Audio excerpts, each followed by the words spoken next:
Hello and welcome to Choose a Fi. Today on the show, we have a fun episode. This is actually the community hot seat. So, the hot seat has long been one of our favorite segments on the podcast, and it started almost way back at the very, very beginning in 2017, where essentially every single guest we had on, we would ask this list of 5 or 6 questions. We kind of jokingly called it the hot seat, and it really became a fan favorite. And over the years, it kind of fell by the wayside a little bit, but I've tried to bring it back over the last year. And I thought a fun experiment would be to throw this out to the community so that you could record voicemails and send them in to me and we could play them on a hot seat episode. So I put this out, a call for it in October of last year on my newsletter, and we got a good number of voicemails back. And this is the episode. So I think this is the first test of hopefully many, because if this goes well, I think a lot of people, like we've always called this, the ultimate crowdsourced personal finance show.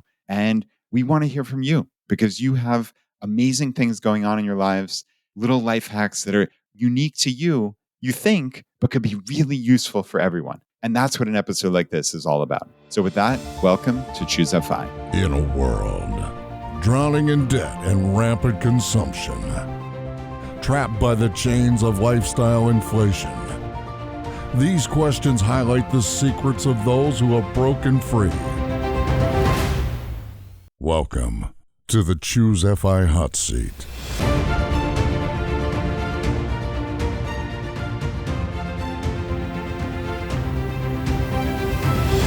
All right, and to help me with this hot seat episode, I have my good friend Ginger back on the show. Ginger, Happy New Year. It's good to see you. Happy New Year. Happy to be back. I'm excited to do this episode. Nice. Yeah, this should be a fun one. So, okay, you and I are each going to do our own hot seats, but Yes. I think we'll save that for a little bit later. I did a hot seat way back in 2017, but I'm going to update it a little bit, or maybe not so in some cases. But let's get started with one of the community voicemails. So we're going to play this voicemail all the way through, and then you and I will give our thoughts on this. Kind of Jonathan and I used to, with the guests, really stop them after every answer. It's a little more difficult with the voicemail. So you and I will take some notes, and then we'll talk about it at the end. So this one came in from Ashley. Hey guys, I'm so excited to tackle the hot seat questions. This is Ashley from Oklahoma, and I wanted to tackle the hot seat questions starting with my favorite book.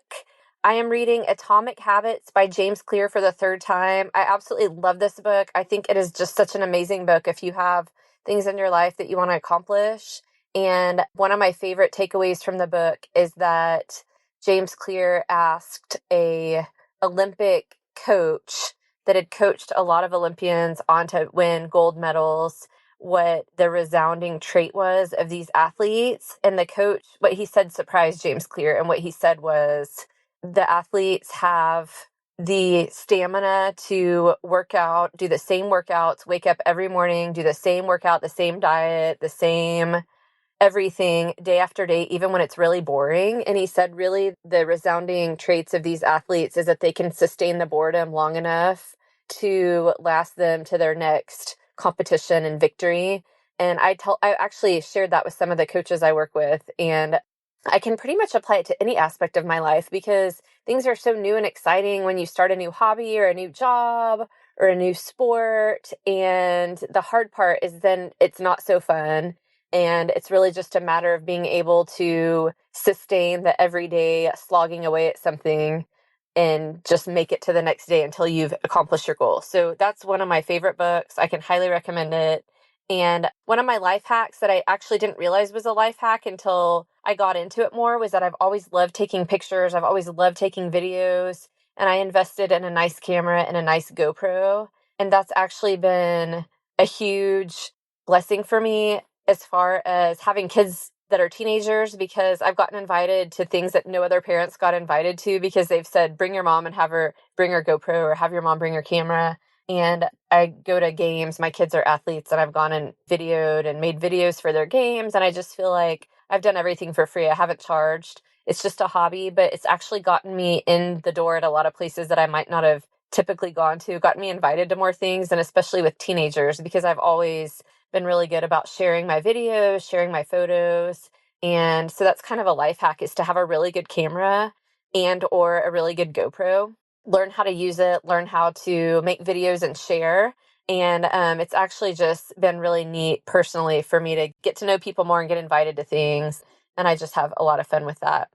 So one of my best investments that I've ever had is a sous vide machine. And I had actually kind of through Choose FI is how I decided to actually buy it, because I'd wanted one for a long time. And Brad was interviewing Purple Life, girl from Purple Life, and she had said something about how having a sous vide had helped her not eat at restaurants so much because she felt like the quality of the food she made was as good or better than restaurants. And that like roped me, and I was like, I got to do this. And it is amazing. I've been so impressed with how much I've been able to make. If you guys type in sous vide on Facebook or Reddit, you just get so many recipes. And I am a very busy mom of teenagers. And so one blessing with the sous vide is that I can actually cook all the food at once. And once it's sous vide'd and sealed in a bag, it actually stays in the fridge cooked for, anywhere from a week to a month. And so that's actually really nice, is when you want to throw something in, if it's already cooked and all you have to do is heat it up, it just makes dinner so fast. And I feel like we have a way higher quality of meals because I buy all my meat raw and sous vide it and season it. It's just so much more delicious than buying like nuggets that you throw in the oven or something like that. So that's my biggest life hack. I think my advice to my younger self would just be to hang on and not try to rush things. I was kind of grew up in a culture where everybody got married really young, and I was kind of freaking out in my mid-20s when I still wasn't married, but I actually got to do a lot of really fun things in my 20s, and it's one of the favorite times of my life. So I'm actually really thankful that I just took everything in and didn't force anything that wasn't supposed to happen. And I met my husband in my mid to late 20s also, and we got married, and we've been happily married for 20 years and have 3 teenagers. And I'm just really thankful that everything happened the way it did. So don't sweat too much. And that's my hot seat answers. Super excited. Thank you. All right, Ashley, I love the hot seat voicemail. Thank you for sending it in and gave us a lot to think about, certainly. So I really enjoyed Atomic Habits as well. That's certainly something we've talked about on the podcast many times. We had James Clear on years ago when the book first came out. And it's so interesting because actually, when we get to my hot seat, I'm going to talk a little bit about my favorite purchase this year, and it has to do with my fitness. And part of it is actually kind of facing that boredom, that sustaining the boredom long enough to outlast them, in essence. And I resonated so deeply with that. And I think that really is a significant part of success, Ginger, right? Putting in the work, if the inputs keep coming in day after day, week after week, month after month, decade after decade, and you let it compound, success is almost inevitable, right? As long as you're on the right path, in essence. But it's amazing how these little things matter. And I think that is why, from the very first, we've always talked about those 1% wins, the 1% actions, because those tiny, tiny little things, when added up over years and decades, turns into a really wonderful life. Mm-hmm. We're going to come full circle because in my hot seat, I'm going to talk about boredom as well. Ooh. But when she was doing her hot seat, I was thinking about Atomic Habits too. And again, I know that we've kind of talked about this before, but the big takeaway for me, which I think is we're saying again, is his idea that we don't rise to the level of our goals, but we fall to the level of our systems. And that changed my life. And in a way, like, I don't know why, because it's sort of a semantic issue. You know, it's just kind of how you think about it. But thinking about, I don't have to figure out how to meet my goals. I just have to figure out how to plan my life and then kind of come at the actions in that direction felt so differently to me. So yeah, if you haven't read the book, you have to read the book. It's so good for this crowd of people who likes to think about action and what are those little actions that you can take. Yeah, agreed. And I hear you that it could sound like a semantic issue, but I think it's actually just a total reorientation of how you think about success, right? And how you think about the future, as opposed to a finite, concrete goal of, I'm going to earn X number of dollars, or I'm going to lose X number of pounds, or even up to, I'm going to win a gold medal, right? Like, well, what happens when you get there? If you've set up your entire life or your entire success around this one goal, no matter how little or big it might be, when you get there, what's on the other side? And I think that's why, yet another reason why setting up systems allows you to sustain success over a lifetime, as opposed to just looking at a tiny little concrete thing that even if you get it, because you might fail, frankly, but even if you get it, what's on the other side? So I think I hear you about the semantic, but I really think it's so much more than that. And I know you do too, obviously. Should we jump into our next one? Yeah, let's do it. Okay, so this next voicemail came in from Tyler. All right, so for a book, the fiction would be Recursion by Blake Crouch. I just love the way he's able to blend science and fiction and mystery. And for nonfiction, it would be Just Keep Buying and Die with Zero. Those books are both fantastic for mindset, and I love them for that. An inflection point and a more recent one for me actually was leaving full-time work to work part-time, which feels like the biggest FI hack that a pre-coast FI person could do. I've got so much more time and I feel like I can just enjoy life, and finances are still on point. My biggest mistake is nothing crazy, just an opportunity cost, as the classic one I feel like most people make is seeing so many homes that I'd looked at in 2017 and 2018 just coming out of college that I wanted to buy triple in value since then, from 200,000 to 600,000 now. So that's the biggest mistake. Advice for my younger self would be don't ever wait to live your life. You got to continue to fight for the balance between saving diligently but living like you won't get another chance, since you definitely won't. And for me, that fight is always real because you always want to earn more money, but at the same time, you know you're never going to get more time. And for my favorite purchase, hands down, a password manager with a family plan. Hands down. My wife, myself, and my parents are all on this now. So it's just a huge mental strain gone from me, from my wife, from my parents. So, there are accounts that you want to share passwords between one another, and it just makes doing that so easy. Well worth the money. And then some side ones are noise canceling headphones, which I love for all my travel and deep work at home. A robot vacuum, which I know everybody mentions frequently. And then a cheap one is a sound activated clock that I got from Amazon, which will show you nothing but a wood face until you clap or click your tongue or some other funny noise that'll display the very bright and large LED numbers. For me, that was to keep my ever amazing dark room. I love that hack for better sleep. Thanks. Appreciate you guys for all you do. Wow, that was an action-packed voicemail. There was a lot in there. So I think that was only a little more than 2 minutes, but damn, Ginger, there I took a lot of notes already. So yeah, me too. The books, obviously love Die with Zero, and I also love how that ties into his answer of don't wait to live your life, right? Live like you won't get another chance. And I think a way that I've put it is this is not a dress rehearsal, right? Like this is your life, and waiting around for something, whatever it may be, right? It might be financial security. A lot of people wait around until they reach FI, and this was the old style FI, but life is going to be so much better when I hit that number on a screen. Okay, well, yeah, I mean, life is going to be really great, but it's going to be great in the intervening years too. You can't wish away a material portion of your life. You really can't. So it was interesting how those two tied together. And just a quick heads up, I love sci-fi and fantasy novels. So he mentioned Blake Crouch, Recursion. I read that. I think I read 2 or 3 Blake Crouch books last year. I know there was a book, Upgrade was one I read. I think Dark Matter was another. And yeah, I just kind of bombed through those books. They were really, really just enjoyable reads and kind of made you think a little differently. So definitely a big thumbs up for me on that. The thing I wanted to talk about, and maybe you can help me because I'm having a hard time remembering some of the terms, but when he was talking about his mistake about not buying the house, and it made me think of Annie Duke talking about that we can't judge a decision based on the outcome, right? And at the time, he made a decision based on the information that he had, and he didn't know what was going to happen with the market. There was no way to know what was going to happen. And so it's sort of interesting to think about even just the language of this was a mistake, but it wasn't a bad decision, right? Yep. And I was trying to just think about this is a cognitive bias, right? But I couldn't remember what the name of it was.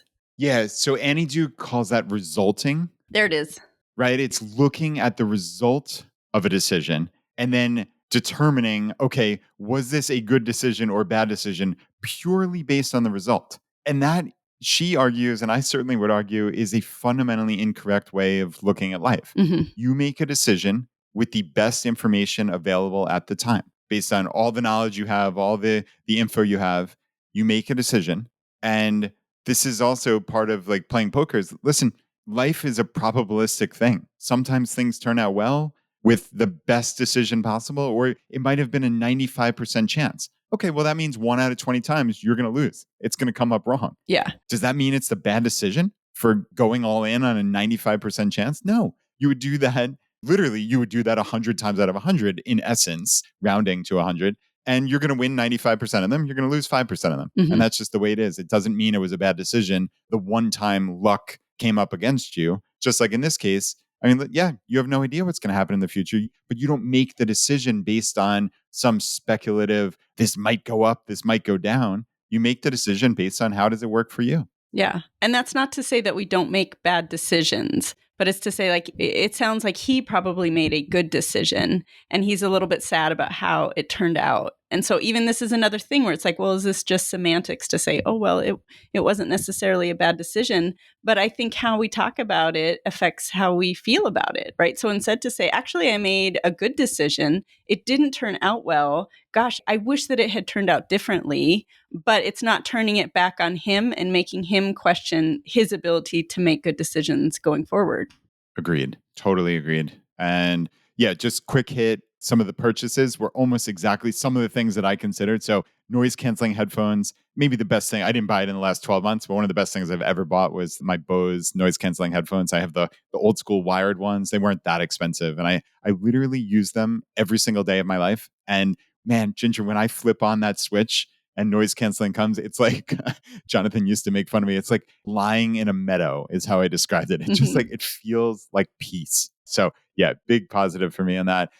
Password manager. This is one thing I haven't mentioned in a long time because, frankly, I do a lot of interviews and we don't do all that much of me just yapping about my life. But I have subsequently moved away. I know I mentioned for a very long time LastPass. They had some security issues for a while. And this is not to say that like they are unsafe necessarily, but there were enough security issues that I decided to move away from them. So yeah, this is definitely top of mind for me. And yeah, the two that I'm considering are Bitwarden and 1Password. I think based on the research I've done, it's hard to go wrong with either of them at this point. But yet again, things change constantly. So do your research, but I think that's where I am right now. I really want to do a password manager, but I always put it off because it seems so horrible to get set up. Yeah, I'm not going to lie. The very first time, like when you move from no password manager to password manager, it does take a while. I mean, it's going to take you a lot of hours because you have to essentially reset every single password. But I mean, just like anything in Life Changer, there's an 80-20 analysis of it, right? Like you can start off with the 20 most important accounts, which would be clearly your email and your important email addresses, because how do people reset passwords? It's through your email. So if somebody hacks in there, that's a calamity. So it's put two-factor authentication on every really important thing. You just don't want people to be able to hack into your email account. Social media is important. And then obviously all of your financial stuff. So credit cards and then all of your financial accounts. So make really significant passwords and two-factor authentication. I mean, to do that, to do 10, 20, 30 accounts, I mean, Ginger, it's not going to take you more than a couple hours. Fine, I'll do it. Okay. My goal is next time I talk to you, I'll have at least started the process. Okay. I like it. You heard it here first. So, but yeah, it's important. And, like I said, it's annoying when you get down to like every last, like, I don't know, store you've ever shopped at online. Like, yeah, it's annoying. There is an 80-20, but I ultimately went through and reset every single password. So I'm a completionist, I guess. All right, let's rock and roll into the next one. So this one came in from Amanda. Hey, Brad, this is Amanda from Virginia. Love the hot seat idea. I can't be the only listener who's thought before what wise words I'd have to say from this lofty perch. So, podcast, book, or blog that I've enjoyed recently, that would be The Nature Fix by Florence Williams. It's all about how we humans are fundamentally connected to nature, how time in nature, even in short spurts, benefits us physiologically, emotionally, mentally. An inflection point in my life that was especially memorable or meaningful. I'll offer a brief warning that I'm going to cover some difficult material as it relates to mental health. A few years ago, my self-esteem was at a rock bottom to the point of experiencing suicidal ideation. Thankfully, my spouse discovered this, and I do say discovered because I was not good at communicating it at the time. But our coming together prompted a really foundational period of growth for me. I learned to embrace and talk about negative emotions and changed how I thought of success. We got better at communicating as a couple, and if I found anything in the years since, it's that I wasn't alone in how I felt, and there are ways to get better. Which brings me to my life hack, a gratitude practice. Personally, I do what I call my 3x3, 3 sets of 3 reps of gratitude. The first set is 3 things I'm grateful for that day. The second set is 3 things I'm proud of myself for. And the third set, since being words are more powerful than doing words, is converting those 3 things from the second set, the 3 things I'm proud of myself for, into adjectives that describe myself. For example, in the second set, I might say, I'm proud that I worked out this morning. Depending on the context and what exactly it is about working out that makes me proud, this might translate to, I am dedicated, or I am active, or I am consistent. Converting my 3 things to 3 words gives me 3 little ounces of self-kindness and self-pride. I carry those close to my heart throughout the day. Biggest financial mistake. Simply put, credit card debt. We've dug ourselves out of it a couple times and are beginning to think that maybe we're just not credit card people right now. Advice I would give my younger self: to express yourself honestly, especially with those you love. I think we tend to assign external blame for our states of unhappiness or disillusion or stagnation. But for most of us, we're the first link in the chain that kind of lets ourselves down by not expressing honest needs. That advice would be infuriatingly vague, I think, for my younger self, but you'll learn, kid, you'll learn. What purchase have I made in the last 12 months that added the most value to my life? For $147, I got a certificate in data analytics on Coursera.org that allowed me to pivot into a great job in a stable field with lots of promising growth opportunities. I know a lot of my coworkers got certificates through colleges. Who knows how long it took and how much money it cost. It took me 3 months, $147. I think it was $49 a month on Coursera, and to get the certificate from IBM. Granted, I did have some math and data experience going into it, and those Coursera courses are by no means deep dives on their given subjects. But like Jonathan used to say, knowing even just the first 60%, a brief overview of what you need to know, puts you way ahead of a lot of people. Thanks a lot for listening to my answers on the hot seat. Talk to you soon. Amanda, thank you for sending in the voicemail. Thank you for just being so honest and open. It's really wonderful and it's so important. And I think that gratitude practice, it's one of those things I've heard over and over and over again. I just haven't taken action on it personally. So many people say like that is just one of those keys to life. And I just, for whatever reason, I don't know. I mean, Ginger, I've heard this again over and over again, but I like how really tangible and actionable Amanda's was, right? It's so 3 things I'm grateful for, 3 things I'm proud of myself for, and then converting those 3 things in the second set into adjectives about myself. Like that feels doable to me. Mm-hmm. That feels, again, like just tangible in some way. So that was super cool. Yeah, it's really easy to remember. And then it kind of links back to the James Clear stuff, which is connecting this to our identity. Not just, oh, I did a workout, but I'm the kind of person who you can count on. That's really powerful. Yeah, indeed. And I also thought it was so interesting how Amanda said, you know what? Maybe we're just not credit card people right now. Mm-hmm. And I mean, I think knowing yourself is really, it's one of those keys to life. It's certainly one of those keys to personal finance where like we say, sure, there are mathematically optimal ways of doing things. But I mean, humans are not math machines, right? Like that's not, even those of us who are mathematically inclined don't think math first necessarily. Sure, there's a tiny little sliver, but for most of us, it's psychological and it's behavioral. I mean, listen, you might hear me talk about travel rewards all day long, right? And that's something I've talked about dozens or hundreds of times on Choose a Vide. we've talked about it so many times, right? Travel rewards and maximizing. But you know what? If you're going to get in credit card trouble, if you're going to run up credit card debt, run as far and as fast as you possibly can from travel rewards. It makes no sense. So it's just know thyself. And I think, Amanda, that was a masterclass, that whole voicemail, and just in knowing yourself. Yeah, I love that. You heard it here first. The ultimate life hack is self-awareness. Beautiful. All right, Ginger, the next one up we have is Caesar. Podcast that I enjoyed has been I Will Teach You to Be Rich. Definitely enjoyed listening to couples go through questions about their finances and how they talk about their finances or how they haven't talked about their finances. That's really made me think about how to talk to my spouse and partner about the type of goals we have, type of life we want to live. So really been appreciating that podcast. And inflection point in my life that was memorable, most recently was qualifying for PSLF, Public Service Loan Forgiveness, and being able to be done with my student loans was a major, I couldn't believe that it had been 10 years. Favorite life hack, just automating as much as I can. Automating bills has been very helpful, knowing that those will be taken out without me having to do anything. And I still try to check at least every other week or once a month, but automation has been helpful.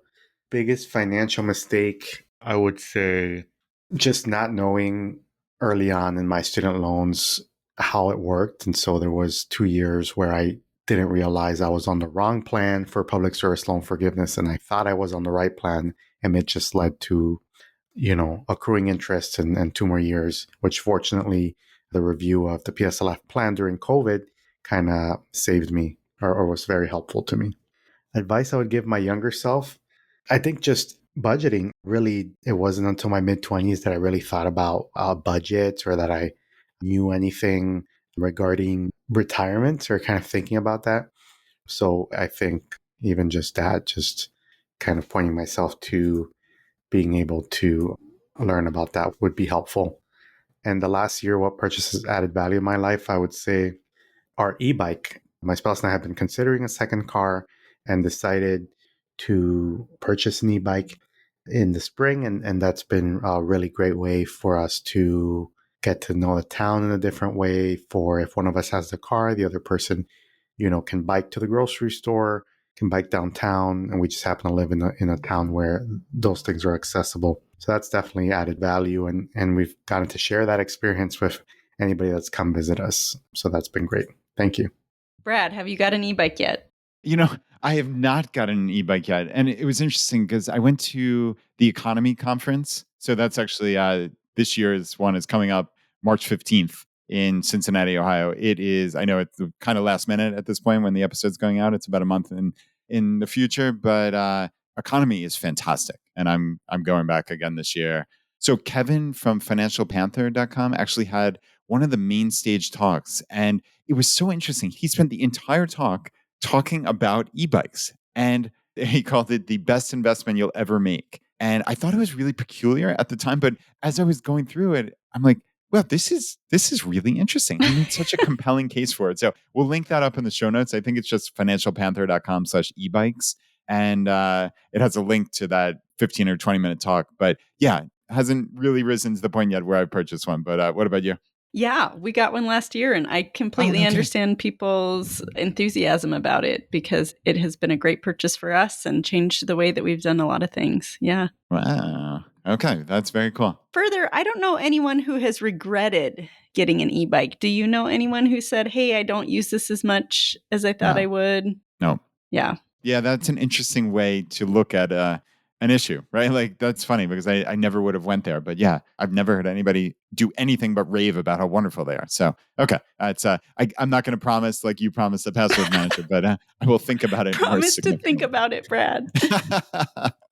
So yeah, Caesar had a lot of good things in there. So first, the PSLF, that's incredible. Huge congrats. I know we've had Travis Hornsby from Student Loan Planner on so many times on the podcast. The most recent, I think, was about a year ago, episode 437. Basically, his company, Student Loan Planner, does one-on-one consults with people who have student loans. And they are really pretty remarkable at finding different ways for forgiveness of these based on all the various government programs that exist. So that's one of those things. I'll put this link in the show notes. It's just studentloanplanner.com/choosefi. And I think if you go through that, they offer $100 off the custom consult. So, that's not nothing, obviously. So if you have student loans, listen to an episode of Choose FI with Travis and then think about reaching out. I guess the other thing that I wanted to mention from Caesar was automating his life hack. So like automating your financial life. I think this is one of those critical things. Like, unless you're somebody who just really wants to be hands-on for some reason, like that's how you desperately need to control your financial life. I think automating is the best thing you could possibly do. It's just set up everything on autopilot, auto pay all your credit cards, super simple, pay the full statement balance on auto pay, set up automatic transfers, all of your bills should be auto paid. Like, there should not be a point where you're manually paying anything at this point unless you really desperately want to. That's kind of how I approach it. But Ginger, how do you think about automation with your finances? Yeah, I think that's the kind of the key to all our success. It's sort of essential. Yeah. All right, Ginger, let's move on. So we have one from Aaron here. Hello, this is Aaron, and I'm honored to have a crack at the Choose FI hot seat. As for a podcast or book that I've read recently, I'd have to say Never Split the Difference. It's not specifically a financial book, and I do read quite a few of those, but this book I wanted to squeeze every last little bit of information out of. I thought it had a lot to offer with negotiation in general, but of course, in the community here, we're probably most interested in negotiating better salaries, and there's a whole outline of how to go about that, and I thought that was very interesting. An inflection point in my life, I'd say recently I just bought my first property for a house hack, and with the markets as they are right now, everywhere you look, it's the market's terrible, it's going to crash, no, it's going up, it's this, it's that, and I had decided that I can give myself any excuse that I wanted so I could avoid taking that leap. And then, of course, you realize that if you continue to give yourself excuses, it's never going to happen. So I took that leap, and it's given me a lot of experience in a very, very short amount of time. As for my favorite life hack, I definitely have to say DIY. I'm a very hands-on person, and I practically refuse to pay anyone else to do something that I think I can learn and do in a reasonable amount of time with little money invested. So I would definitely say that's one of my biggest life hacks, especially with the new house. I will have to learn how to do new things. And as for my biggest financial mistake, I'm pretty young, so I can't say that there are any that jump out in my mind right now. So hopefully it stays that way. And the advice, I would just say, continue what you're doing. I've always had a plan, and it's always worked out for me. So definitely stick to that advice, I would tell myself. And as for the latest purchase, I'm not a big shopper. So I would say the last thing that I bought was a new to me phone through Back Market. I used my previous phone until the day it died. I used it until it could not serve me anymore. And then I went and I got a refurbished phone for a fraction of the price of a new one. So I would say that's probably my most beneficial purchase in the past 12 months. Thank you for giving me the opportunity to be featured on the hot seat. All right, Aaron, I like this. This is a very old school FI in the best possible way, right? So we have you used your phone until it absolutely died, which is cool, right? Like, I think what gets lost sometimes in today's FI world is frugality is still important. I think it's easy to say, oh, die with zero, and oh, I'm going to spend based on my values. And listen, I'm the biggest proponent of this. Like, I think I've largely moved the narrative on this over the last 7 years on this podcast, and I'm very proud of that.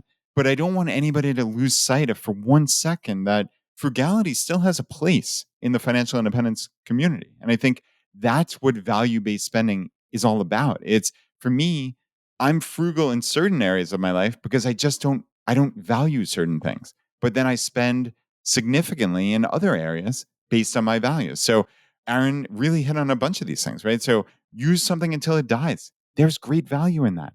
And actually utilizing something, so many things just get thrown away, half used at this point. That's pretty cool. The DIY. I mean, Ginger, at this point in life, with YouTube and Google and now AI, there is no excuse to not be able to at least try to fix something or Mhm. do something on your own at this point. Like, I mean, listen, there are some things outside of your expertise. Like, I'm not doing electrical work or plumbing in my house, but I mean, there's lots of things that the old Brad would have given up on or not even tried. And now, hey, why don't I at least start on YouTube and see what I can figure out? Because you know what? It feels pretty darn good to learn something new in a 30-minute span and fix something in your house, or just, it doesn't have to just be limited to fixing, obviously, but like you can DIY a whole heck of a lot of things. Yeah, that's exactly the point that I was going to pick up on, which is that the DIY, the value of that is not just I'm saving some money. I think there are huge advantages that come out of that. And part of that you hit on, like, hey, now I've learned something and this has changed how I think about myself and what I'm capable of. And, it's incredible. Yeah, indeed, indeed. And then, yeah, for me, the last thing on Aaron's is just taking action, where he said, look, I bought a house hack and it was really easy to not take action and come up with just a litany of excuses. And it sounds like he's a pretty young guy, but I mean, even over months or years, just excuse after excuse. And it sounds like he pulled the trigger. I mean, goodness, if you, I don't know exactly how old Aaron is, but if you in your 20s could get a house hack and reduce your living expenses down to minimal or potentially zero, I mean, goodness, Ginger, you are so far ahead of the game, right? For most people, that is by far their biggest expense. It's 30+% of your total budget, and maybe potentially 30 to 50+%. Yeah. If you can get that down to zero by, hey, what's a house hack? I purchased a place, whatever it is, let's say a 4-bedroom house. I just got out of college. I've been living in a dorm. I've been living with friends in an apartment. Is it so bad to share a house with friends? No. I rent out the other 3 bedrooms, or you rent them on Craigslist or whatever it may be, right? And if that can cover most or all of your mortgage, you're living for essentially zero. And that is just, I mean, fantastic. That is a life changer. So, I mean, huge, huge congrats to Aaron. Yeah, I think the takeaway there is what he's saying is don't let the uncomfortable feeling be the thing that stops you from taking action. When we're uncomfortable, that's when we grow. Yeah, I love it. All right, Ginger, why don't we actually do our own hot seats here? So Yes. you and I both prepared. So do you wanna start first or me? Sure, I'll go first. Okay. Then let's do it. Let's do it old school. We won't put in the intro music, but I'll actually ask you the question. So, Okay. all right, what's a podcast, blog, or book that you've enjoyed recently? Okay. This month I finished the book Flow by Csikszentmihalyi. And we talked about him before and his book Finding Flow, which I've read several times and I'm very familiar with. It's kind of the more accessible short version. So if you just kind of want to taste, go read Finding Flow. But before I read it the 4th time, I was like, hey, maybe you should go actually read the original research. So I did that. And it was so good. And I think it is so good for this community. And I even wanted to pull out a little bit in terms of if you are at that stage where you are retiring or about to retire, I think that retirement transition is so interesting, right? Because it's a chance that you get to rethink, like, what is your life going to be like? And Flow, this book is all about how do we direct our psychic energy so that we have the best lives that we can have. And we really have to, so much of that is done through our work for us. And when we don't have that kind of paid work structure anymore, we have to think about how we're going to do that for ourselves. So I'm just going to throw out a quote here from him where he says, unless a person knows how to give order to his or her thoughts, attention will be attracted to whatever is most problematic at the moment. It will focus on some real or imaginary pain or recent grudges or long-term frustrations. Entropy is the normal state of consciousness, a condition that is neither useful nor enjoyable. And so if we think about, like, naturally, we're going to go to this disorganized mental place that we have to really put the effort towards getting to the contented place. Like, I think that's a different way to think about it. And I know in this community, there's been a lot of talk about, like, oh, you can't just go to the beach and, sip your pina colada. But this is sort of the details of how that works. And he talks about, I'll just pull out another quote here, the growth of the self occurs only if the interaction is an enjoyable one. That is, if it offers non-trivial opportunities for action and requires a constant perfection of skills. And so as you think about leaving the workforce, so often I think we think of goals and skills, we conflate them with this idea of paid work.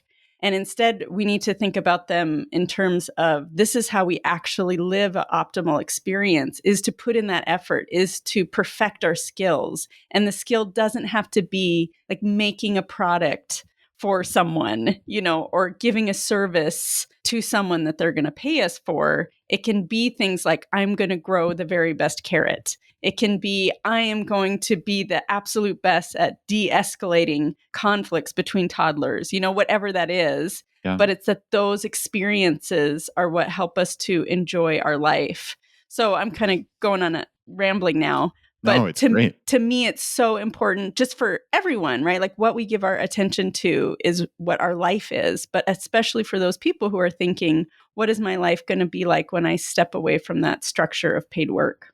Wow. Okay. That was not rambling at all. That was fantastic, first off. And I think that's something I need to almost go back and listen to what you just said over the last minute or two, because there's so much there. And I think the only thing I wanted to focus on right now is just the entropy, right? So like this inexorable slide into a state of disorder, right? And like I think that is the way the world and our own minds seem to work.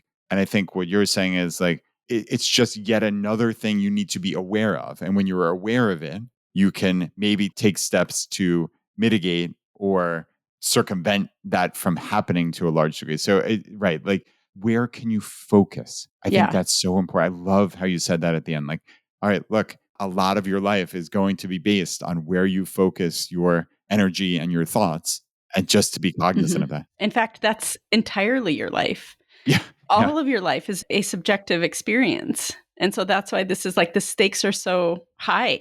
And I think the key point in what you were just talking about is that the entropy is the natural state. So our minds are going to do that. It's not like if we're a certain kind of person. And I think most people have felt this where they're really looking forward to a day off to do nothing. And then by 11 o'clock, they're like, oh, I feel so blue or I feel so terrible. And it's my special day off. But it's this thing of like the disorder of our mind. And so we have to make the effort. That's his point, is like to have a good life and to enjoy your life. We have to make effort in order to get our mind to that organized place. Wow. Okay. We could do a whole episode on that. So let's, I think we're going to punt that. Read the book. That was incredible. So, right. That is about the best case ever for Csikszentmihalyi's books. So that's, incredible. All right. Let's move on to the second question of many here. So an inflection point in your life that was especially memorable or meaningful. Okay. I'm going to pull out two here that are related. I think this can be the hour-long Ginger hot seat. I love it. I was thinking about when I was 22 years old and sitting on my bed in my studio apartment reading personal finance books. And I was trying to remember who was it that originally came up with the latte effect that everyone was talking about. Was that David Bach? David Bach. Yeah. Okay. So that was one of them that I read. Like I was reading a lot of Susie Orman and I read some David Bach, and this idea, the reason they talk about the whole, a coffee every day is to introduce the idea of compound interest, really, right? But as I was starting to sort of think about these things, that was really compelling to me to say, okay, if I think about, as now I'm 22 years old and I think about my daily little expenses and what those could add up to, it did change my life in the sense that even if we just talk about coffee, right, it did change how I thought about how I spent on little purchases. And then when I think about a few years ago, I read Ramit's book and he's like, buy the effing coffee, like think about what you value. And that's way more important. And I was like, oh yeah, I'm gonna buy the coffee, right? And so at both times, I guess you could say the takeaway is like Ginger just does whatever someone in a book tells her to. But really, it's about like, where are you at in your life that you are open to those ideas, I guess. Yeah. Because at both times I was like, yeah, I'm not going to buy the coffee. Yeah, I'm going to buy the coffee. But I think the takeaway is like, we have to be open to changing. We have to be open to thinking about how are these lessons going to tie into who I am right now and what are my goals right now. So now I'm buying the coffee more, but stay tuned. I like it. And it really is important. And I think that's why I said a couple of minutes ago about like where different people are in their FI journey, right? Like the frugality is an important part. Hmm. And just like maybe the framework of die with zero is an important part, maybe as you approach FI or you get to fat FI, certainly. And in the spectrum of FI, those both have their place. And I think it's very simplistic to say, oh, being frugal is not important anymore. That's ridiculous. Of course it's important. It's always going to be important. That doesn't mean to be cheap or deprive yourself, but there is some aspect of frugality that is always going to be important in the FI community. Hard stop. End of story. And I think it's important that we know that. And it's funny you mentioned David Bach because his book, Smart Couples Finish Rich, I just recollected was the book, the very first personal finance book that I think Laura and I ever read, and we read it together or essentially together, and that was just a really good book. So he doesn't get a lot of credit in modern personal finance, but David Bach has some real good stuff. Hmm. All right, let's move on. Your favorite life hack? Okay, I was thinking, I can't remember if anyone has mentioned this, but grayscaling your phone and specifically doing the shortcut for grayscaling your phone. Okay, is this on iOS? Yeah. So if you just Google, how to grayscale your phone or how to do a shortcut, it's not intuitive. You have to look up what the steps are. But then once you do it, every time I triple click my little button, my phone goes to grayscale. And so that can be a better way to do it to someone who's like, oh, I don't want to just have it like this all the time. You essentially opt in by triple clicking. You can do that at any point. Okay. Yeah, you can do that at any point. So if you're like, you know what, I just need to really love my phone right now, it's okay. You don't need to do it. But if you haven't done grayscale on your phone, and that's a kind of thing that's important to you to be able to step away, it is incredible how unappealing your phone is when you have it in grayscale. Huh. Have you ever played around with it? I have not. No, I still have an old school Android, so I'm not sure. Gotcha. I'll have to figure out what's comparable here on the Android. I'm sure there's something. Yeah. So just if you want your phone to be a little less compelling, give it a try. Yeah. So right, any way to add friction, right? I think that's the heart of the matter is turn off your notifications, turn on grayscale, like because our brains just. You like reflexively, you open your phone, you go to your email app, like you don't even think about it. Your brain just happens. But if you can add any little bit of friction in, that's the way to succeed so that you're not constantly overloaded with that, what really is an addiction, frankly. So I like that. I like it a lot. So, all right, biggest financial mistake. Okay, biggest financial mistake is very easy for me to pinpoint. And I feel embarrassed about it. But I think that's the value of this question is like, if we can be honest about those mistakes that we've made, right, then we can help each other out. But mine is, so back when I started investing in my 20s, after I had read those books, I opened a brokerage account. I was like, I'm going to start my Roth. I had read Susie Orman's stuff about dollar cost averaging. And I was like, great. Okay. So I just took a part of my paycheck and I sent it to the brokerage. And for years and years and years, I did this. And then I realized, because of course they didn't make it clear that every time I was purchasing my mutual fund, they were taking a $50 fee. No. And I'll just give the numbers here just to, make it clear how horrible it was. At that time, I was putting $350 in. And every time of that $50 was the fee for the trade. Oh my God. So 14%, 1/7. That's insane. Incredible math, Brad. Yes. For years I did that. And then for some reason, I don't even know how I figured this out. But, once I did, then it's like, oh, wait, I think it was through them. It's like, oh, if you get a exchange traded fund instead of a mutual fund, oh, there's no fee. Oh my gosh.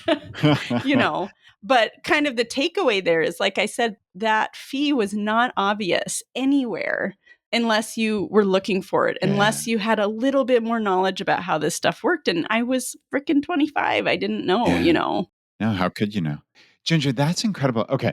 This has actually come across my plate. This is the third time in the last 72 hours that this exact same issue has crossed my world. And really? Yeah. So we're recording this at essentially the beginning of January. My next newsletter, I'm including a section about this because I think it's so important. And now it's funny that we're recording this and this is now the third time. I had already made that decision. So for anybody who is not on my newsletter, I put these really important little things that I come across every week in them, plus a lot of our 1% wins from people from the community. Get on the newsletter. Honestly, it's really worth your while. choosevide.com/subscribe.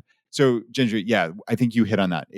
I think where a lot of people get in trouble is with buying mutual funds. And I think, like we've talked about so many times here on the podcast, so VTSAX, right, Vanguard's Total Stock Market Index Fund, has taken on a life of itself in the FI community. Mhm. And it's obviously this wonderful thing that J.L. Collins has talked about in the Simple Path to Wealth and the stock series, but it's almost become this like sacrosanct, like it has to be VTSAX. And nobody was ever saying that. I think that's the most important thing to get across here is a lot of people, I fear, are paying a lot of fees because they're trying to invest in VTSAX in places where they shouldn't be. Mm-hmm. And it like breaks my heart. Not quite as much as hearing that 14% of your contributions went to essentially a fee or commission.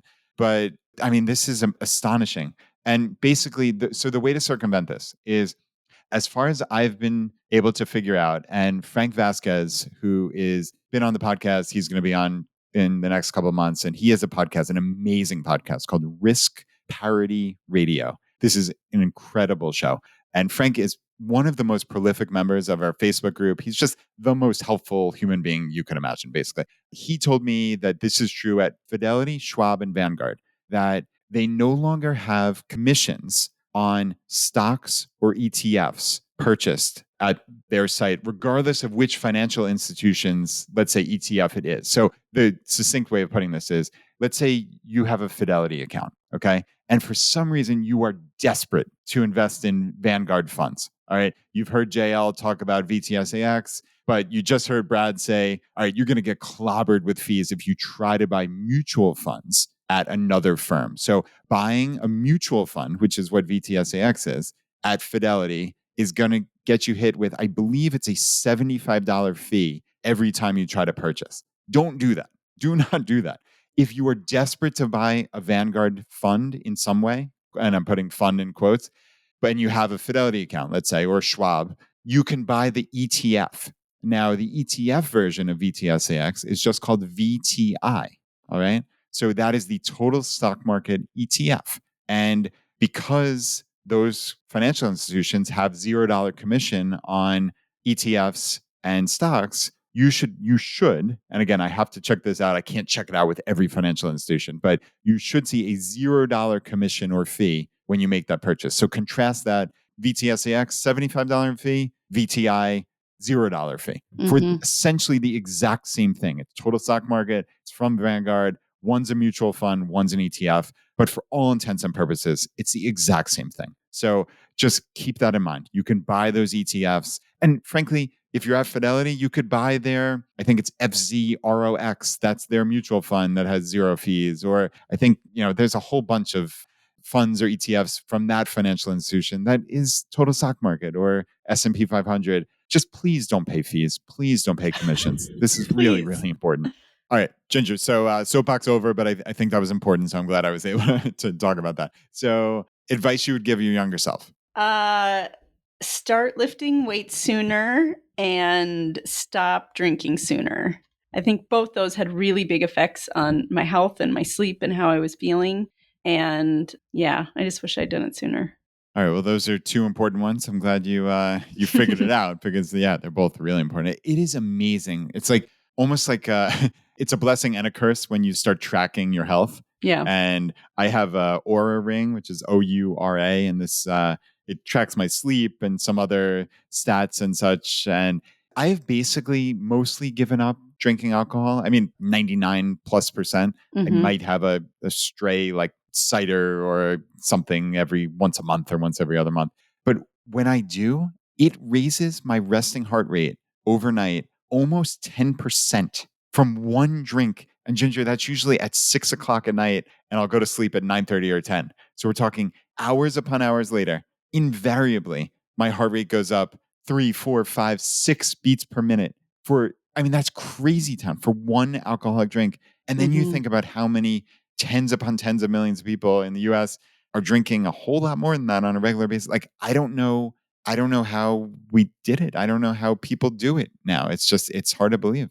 Yeah. Did you read the sleep book, or have you guys talked about that on the podcast? The Why We Sleep? Oh, by Matthew Walker. Yeah. So I have read portions of it. I've heard him. He has a podcast. I think it's the Matt Walker podcast or something like that. You can find could it. be. But I've done a lot of research on sleep. But yeah, I've read some of his book. Oh, yeah. I mean, he talks a little bit about the one drink, going through what are the different things that happen to your sleep. And it's kind of mind-blowing. So mind-blowing. Yeah. Mind-blowing. Yeah. It's not easy in our culture to step away from alcohol for a bunch of different reasons.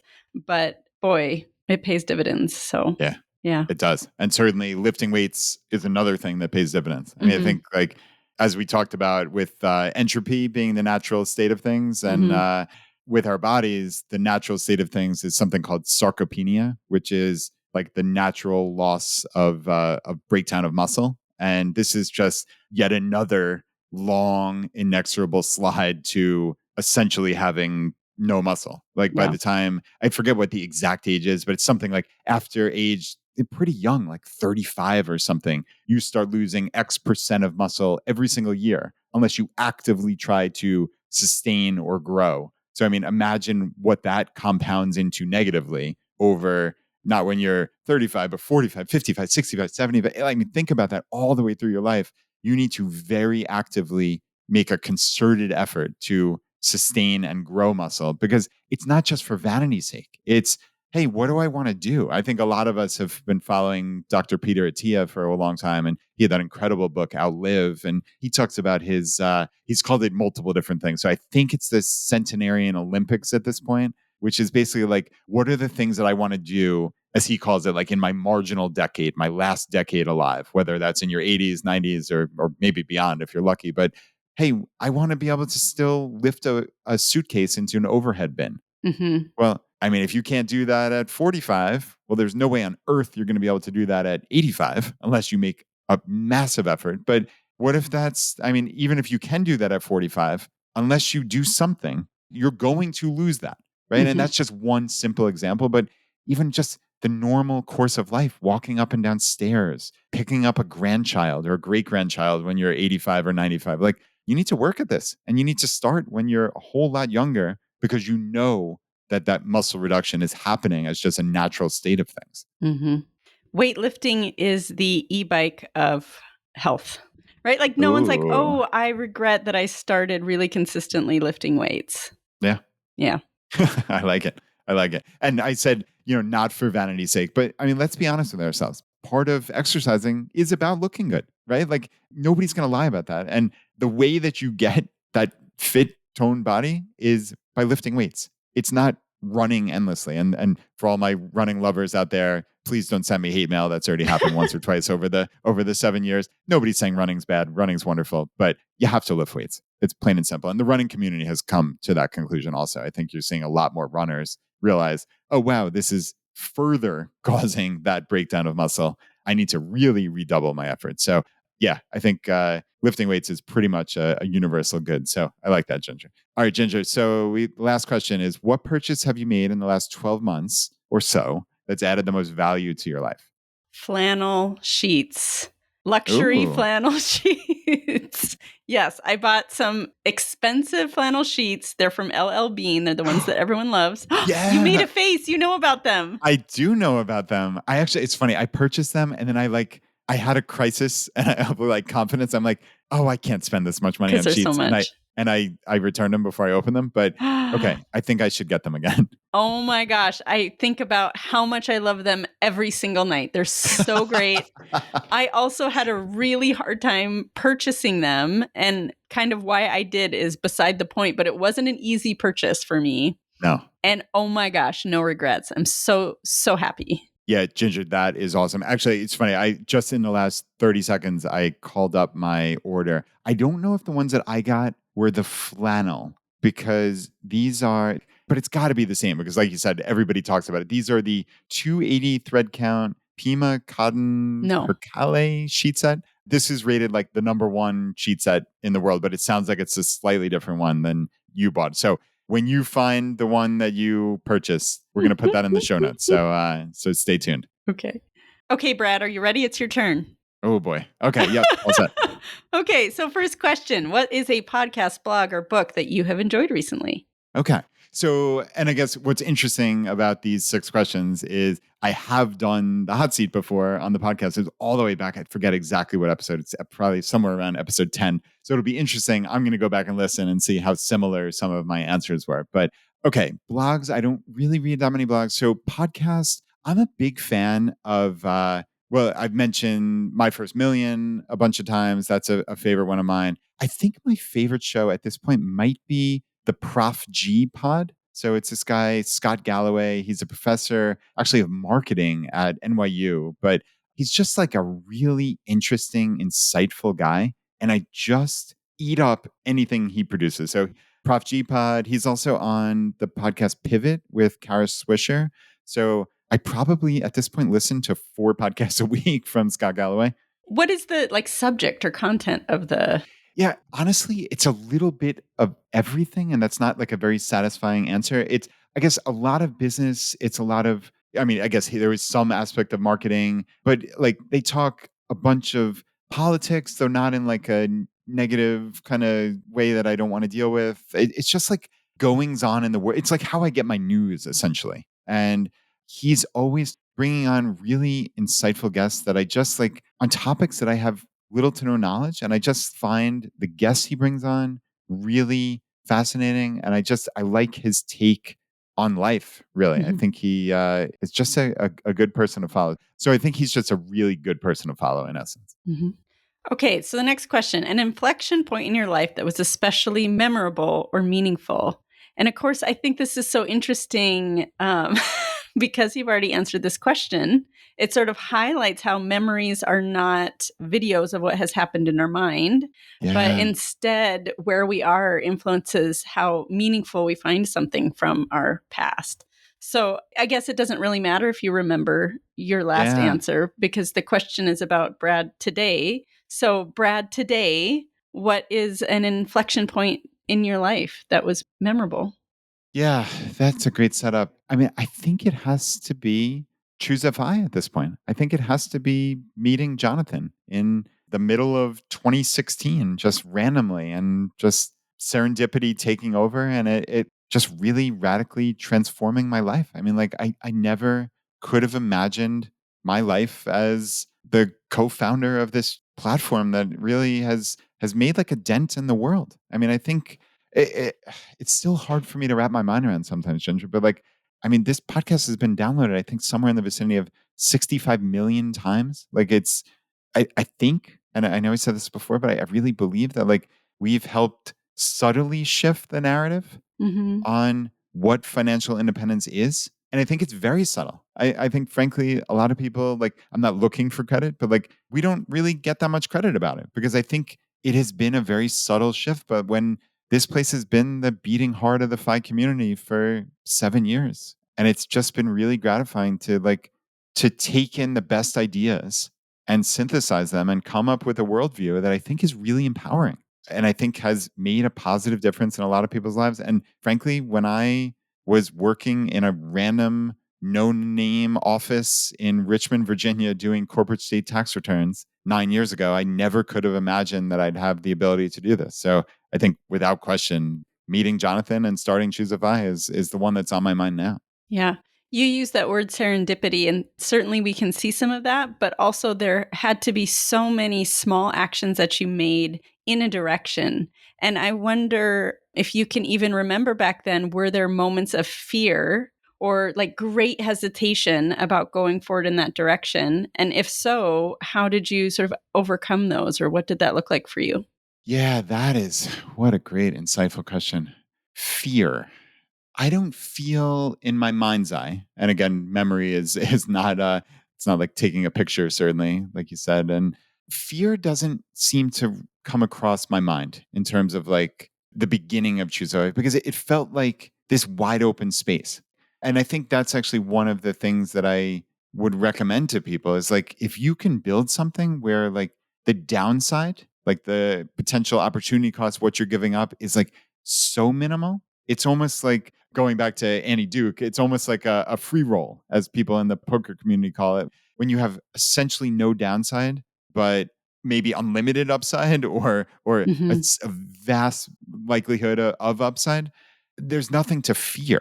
And again, this might be rose-colored glasses or like just looking back with imprecise memory, but like, I mean, Ginger, it cost us nothing to start Choosify. Like, it was just me and Jonathan recording podcasts from his spare office in Richmond. And like at that point, I think because I have listened to some of the early episodes recently, I'm like, without patting ourselves on the back, like we were pretty good at this at the beginning. Like it was actually a pretty good listen. And I think we just hit on the right notes of like making this seem accessible, this really life changing superpower that seemed impossible for people. It seemed like it was only for some other them that could do it, or you needed to have the exact right job or be a certain person. And like we said, that's not the case. Like this can be for anybody. So, I mean, I hear you when you say that the cost was really low, financially, but there Yeah. was a cost, there was a price that you paid. And part of that is you had to make yourself vulnerable, and the price was potentially public humiliation, right? And so as we think about taking those risks, I think it's good to acknowledge. And I kind of wonder, do you remember any fears around, hey, I'm going to be a little bit more public, or I'm going to say what I think about things and people might not agree with me or have thoughts about that? Yeah, that's interesting. I guess the fear was maybe that I always conceptualized myself as like an introvert or Mhm. that I was not great at public speaking. And what's so funny, Ginger, is I always felt like I had so much to say. And I always felt like I had this really interesting take on the world. And that like time and again, like I'd proven to myself, like, oh, you have a pretty good read on things. And like, yet I had no outlet to talk about it. So, like, in this weird, again, using serendipity, like this weird alchemy and serendipity of like this podcasting medium, I think I've found the thing that like allows me to express myself in a way that no other aspect of my life has. So, I think there was initial fear of, am I going to be able to overcome maybe some shyness or whatever word you want to use to describe it? But I think I very quickly realized that I could. And, going back to the Scott Galloway thing, I think maybe what I like so much about Professor Galloway is like he speaks his mind on every topic. And I think like maybe in my own head, like I've kind of jokingly called him my like spirit animal. Like I think like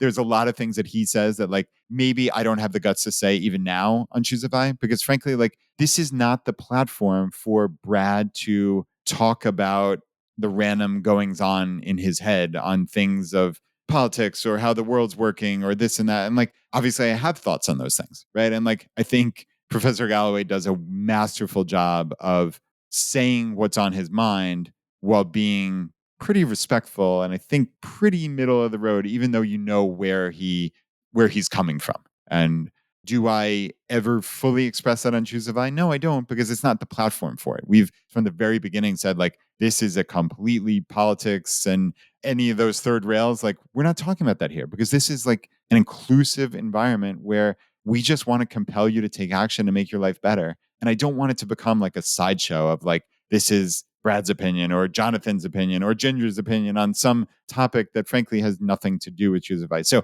I don't know. Maybe that's a limiting belief, Ginger. Maybe people would be interested, but that's how I've always kind of taken this. Mm. I think it can be interesting too to look back on what stopped you or didn't stop you in terms of thinking about how we're moving forward. And so I hear you saying, okay, well, the thing that really helped me was I had some confidence in my own abilities. I had high self-efficacy. I had confidence in my own that I had something to say. And so then you, listener, whatever that strength is for you, then you get to say, oh, I wonder what that will mean for me next year, because I have that strength and I do have that belief that I can do what I want to do. Yep.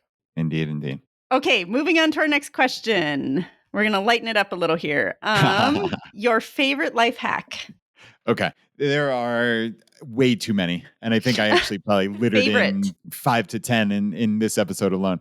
I'm pretty sure this is the same one I answered way back when, is Todoist. So that's Todoist.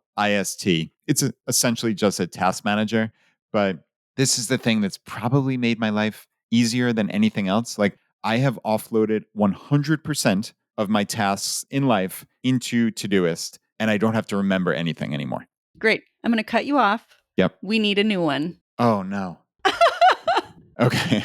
All right, Ginger, you put me on the spot. The most recent thing, I always think of myself as like a voracious reader, and I probably have not read as much in the last couple of years as I would like to believe.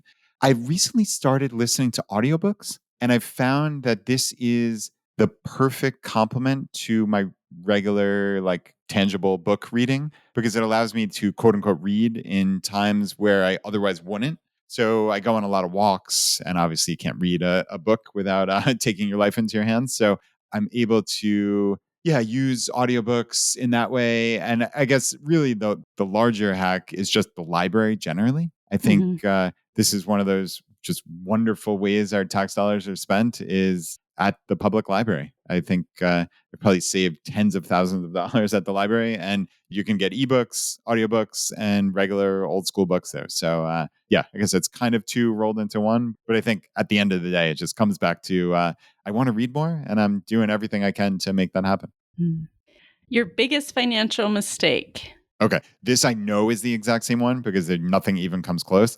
And so this was in my 20s. I purchased some speculative real estate, quote unquote, investments, which was basically just land in these golf course or country club type communities down in North Carolina.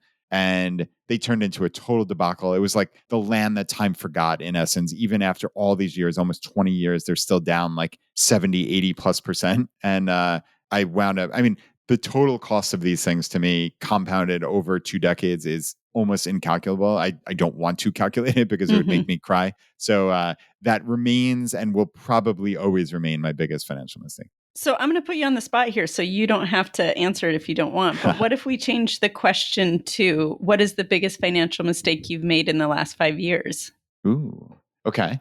Or take the pressure off and just say, what is a financial mistake? Yeah, I think I probably didn't 100% follow through on like my overall investors policy statement. And like probably the most succinct way of putting it was over allocated to cash, just timing the market when I know I shouldn't time the market. And granted, this wasn't with a massive portion of my portfolio or net worth, but I think by any definition, my investment returns have been dragged down by letting my silly little brain get involved in decisions. And that might mean thinking about selling or potentially selling a small amount when the world went to hell in March of 2020 and staying over allocated in cash because, again, just trying to outsmart the market, and nobody can outsmart the market. I know that. I know that in every fiber of my being, and yet I still made the mistake. So luckily, this wasn't like a catastrophic mistake, but a mistake nevertheless.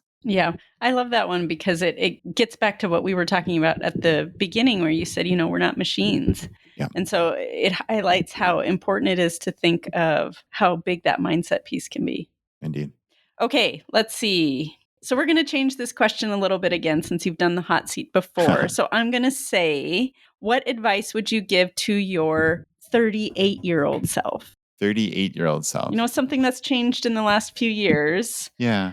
Okay. So that puts us about 6 years ago, give or take. So it's kind of the beginning of Choose FI. Maybe even go back even a couple years before that, somewhere in the 35 to 38 year. I'm going to hijack your question. I think, like I said earlier, there is a massive place for frugality in a FI journey, but there's also a massive place for letting loose a little bit. And I think I have come to that realization in the last year or two. And I wish that I had come to that realization years before that. And I think it would just have been marginal, but I think at the margins it would have made my life slightly better. And it would have made, family and relationships. It would have made life, like I said, just a little bit better. And focusing on the frugality and the savings rate when I had long since passed a point of certainly coast-fi, by some definitions of FI, I had businesses that were making income. Like there was no concern here, but yet it was the same mindset as when I was 28. And I don't think having not updated that, I don't think that made sense. I think really every year you should think about this, but certainly if 10 years go by and you haven't updated your mindset or where you are in life, I think you're probably missing something. So I was maybe asleep at the wheel a little bit. Yeah. Okay, final question. What purchase have you made in the last 12 months that added the most value to your life? Okay, I'm going to do this is kind of a weird one because it's a recurring purchase, but I hired a personal trainer. So I'm paying this monthly and it is not inexpensive by any means, but this is probably the best purchase I've ever made for my health. Period. Hard stop. End of story. I mentioned this on the episode with Chris Hutchins that came out at the beginning of the year, but I hired this guy named Dean Turner and he has a website. I think it's deanturnertraining.com. He's Dean T Training on Twitter, and that's where he's most active. He is just amazing. And I mean, Ginger, I was always, at least the last 10 years ish, I've always been pretty fit. And this has revolutionized my health and fitness. And I've put on an incredible amount of strength and muscle, like we talked about, earlier with like, it's only going one way unless you really work at it. And I've really worked at it. And I think his accountability is amazing. The programming that he gives, it's just like, it's cutting to the essence of strength training. And it's just the smartest thing. I mean, I've searched far and wide. I've done a lot of research on health over the last 10 years, like a lot, crazy amount. And this is like the answer as far as I'm concerned. And it's just been better than I could have imagined because it was a leap. Like there's still that essence of frugality in me. And to spend a couple $100s a month on online personal training for somebody I'm not meeting in person, that was a big leap. But man, it is just the best money I've ever spent. So yeah, there's probably lots of like little one-off things that I can mention, but that's the slam dunk for sure. Yeah, I love the best money I've ever spent. That should be the title. Ha, I love it. The hot seat, the best money I've ever spent. Yeah. All right. Well, Ginger, this episode went way longer than we anticipated, which is great. This is so much fun. I promise more voicemails. There's no way that we can make this a multiple hour podcast. So we're going to stop there. But I had fun. I know you had fun. We're going to do this again. So I'm going to save the voicemails that we didn't play. And I'm going to ask for, if you're out there and you're listening to this episode and you want to send me a voicemail, just go to choosevide.com/voicemail and just answer those 6 questions. You've heard them over and over and over again on this episode. Really, the best way is to get on my newsletter. Like I said, choosevide.com/subscribe. And I'll put out a call for these voicemails again, but just send it to me now. I'll save it. And Ginger, when we do this again in a couple months, we'll hopefully have a whole bunch of them to go through. Yeah, looking forward to it. Awesome. All right. Well, everyone, thank you for being here. This was a lot of fun. Until next time.